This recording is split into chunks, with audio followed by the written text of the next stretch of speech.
Hi everyone. So today was the announcement of the third round of stimulus package. Everyone's very excited about this particular one because I guess this has been the biggest one yet.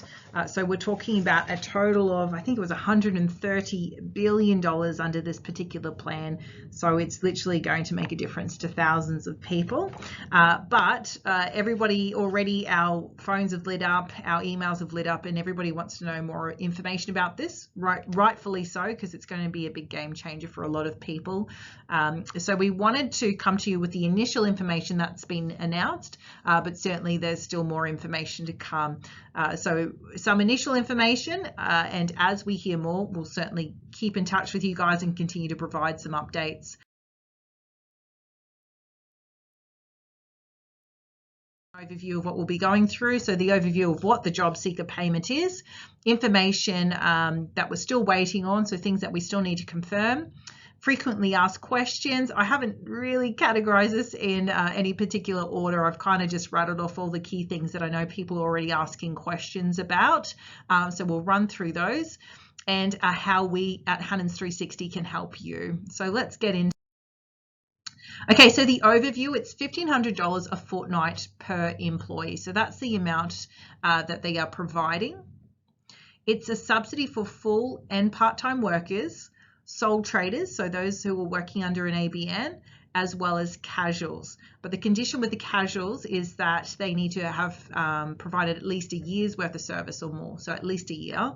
And these allowance is also going to be provisioned for those thousands of people who have been stood down as well. So even though they're not currently employed, there's an opportunity for them to also receive the payments should the previous employers re-employ them.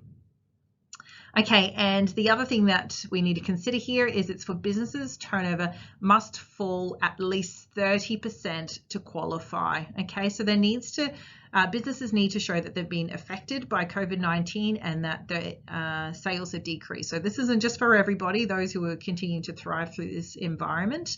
It's for those who have been impacted.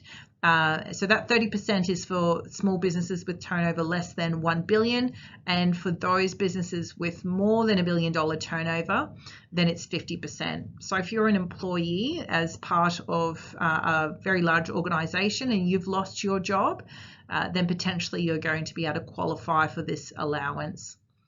The key thing that I want to highlight here is turnover refers to sales and not the profit. So that's a really key thing. So if you're thinking about it going, okay, well, you know, how much does my profit need to be impacted or whatever else, it's not necessarily dictated to your profit, it's to your sales amount. So really important there. And I guess the reason why that's key is because you could have controlled your profit to ensure that you didn't go into big losses by letting go of staff members. As an example. Okay, so the thing that I want to talk about now is information is still coming. So already, again, we're getting emails and phone calls to find out more information about this package. It was only announced today, so we don't have all the details. The government doesn't have all the details. And as soon as we hear, you'll certainly know about it. And a key thing to remember is that it hasn't even been legislated yet, but we do assume that it will be pushed through Parliament, which will be fantastic. However, it has not yet been legislated. We still don't know the exact details on how to apply, so we know some information about that. We don't know exact details on that. And the question that we're also getting is, how do they assess the decrease in the turnover? So I've done some research and I can't see exactly the exact provisions and how they will look at that. Some of the key things that some people are concerned about is that they've already been impacted by COVID-19, but potentially that impact won't be reflected until next month or beyond that. So we will be keeping an eye out for those further announcements to provide further information. But until then, what we do know, so let's talk about the things that we do know that they have announced today. All right, so the frequently asked questions, let's start it off. So the first one is, when does this start? Okay, remembering it's not legislated yet. However, when the payments will start will be the first week of May, and it will be backdated till the 30th of March, which is today. And they're paying a month in arrears. What if I already have lost my job or let my staff member go if I'm an employer? Okay, so if your staff member is rehired, then you will be able to receive that $1,500 to then pass on to your employee, which will be fantastic. I can imagine there'll be so many businesses who are deeply saddened to lose their staff members, and to know that they can provide support to them will be absolutely brilliant, and obviously fantastic to the employees who've lost their jobs. I have been affected, but this will not reflect until the April sales. So I kind of just mentioned this one before.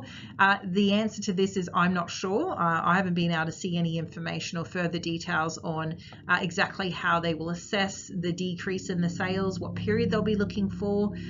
However, we'll be keeping an eye out for this, and as soon as we know, so watch this space, as soon as we know, we'll certainly provide further updates to yourselves.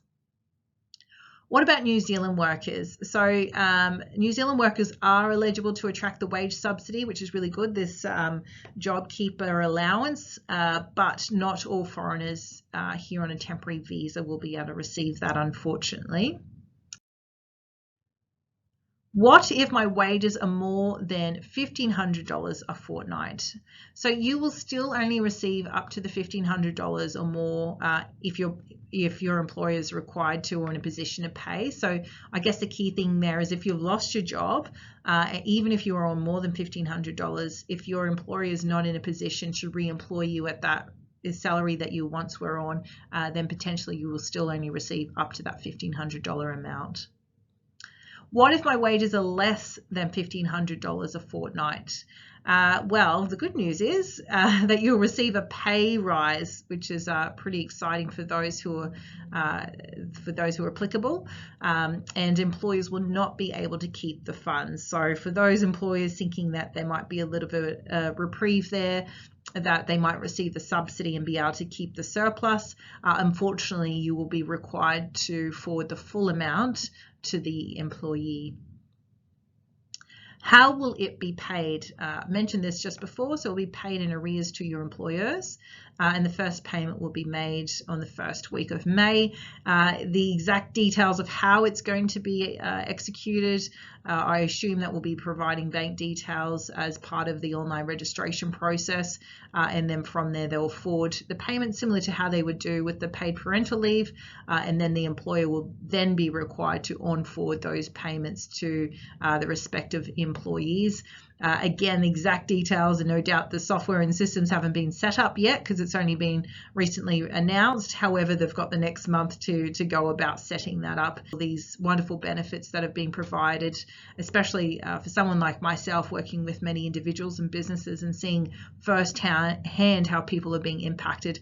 I know that this recent announcement, this supplement and stimulus package is going to go a long way. Okay, so how do we go about applying? So employers will be responsible for applying to the ATO, so it's the employer who will go about executing that application, and they'll receive the subsidy, and they'll then need to on-forward that to the staff members. Again, it's the employer who will need to show that they have suffered a downturn, and again, depending on that size of the business as to how much of a downturn, 30% for those less than $1 billion turnover, and more than 50% downturn for those over $1 billion.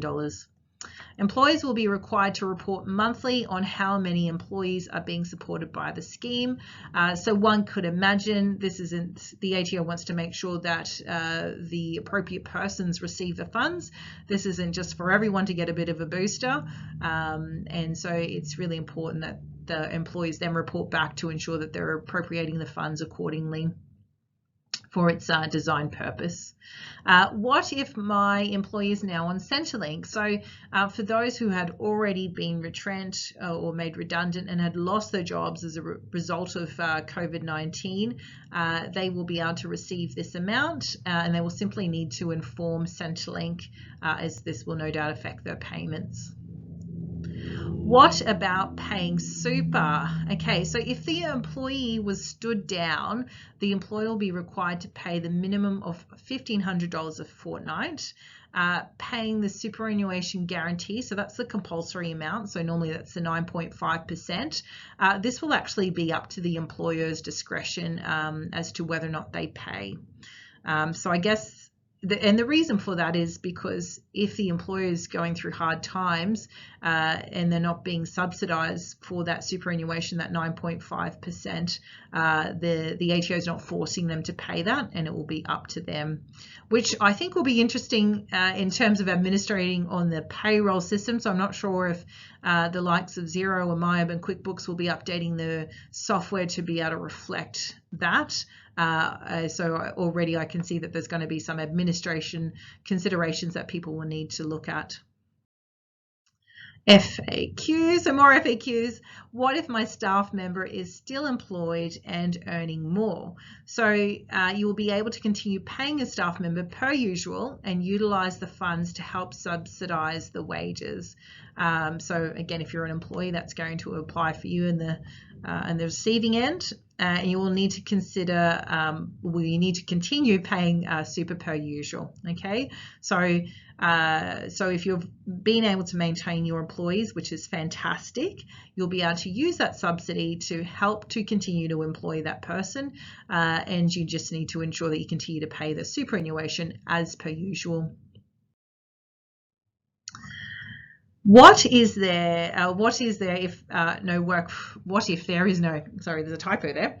What if there is no work for the employee? Then you're encouraged to continue to stay connected with the employee, but you are still required to pay them in that amount. So if they've been retrenched, and then you rehire that person and re-engage with that person, so that you can provide them that $1,500 JobKeeper payment, then you're required to utilize the employee and stay connected with them in the best way possible. So it's going to enable people to potentially work on some of those spare time activities that we don't get a chance to work on. Perhaps you can, be very creative with utilizing that staff member in the best way possible. And will it be taxed? So this is a key one here, and it is stated, or whilst not explicitly stated, I assume that it has been taxed or will be taxed, as it does say that the $1,500 is before tax amount.